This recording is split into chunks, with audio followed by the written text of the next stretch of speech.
I'm going to show you how to do a mixed design. When you're doing a mixed centerpiece, I always set the bottom deck with the few flowers. In other words, I'm setting my parameters. People start building from the top down. That is not going to work out very well. I call it George Bush's points of light, for any of you that remember that. Now, I'm staying right on that globe. Everything is a nice roundy mound.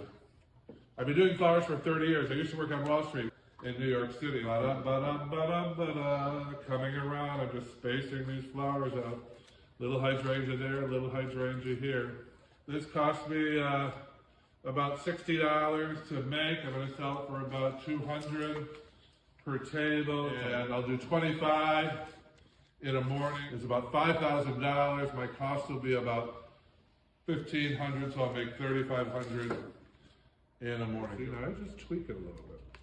Push that in, push that up. 3 minutes, 4-minute design. Kaboom, let's get married. All right, I've got classes all over the country. Join us in one. Flowerschool101.com. Kind of boom, kind of bang. Snip your way to success. Chip, chip, chip, chip, chip. And have a life that you enjoy.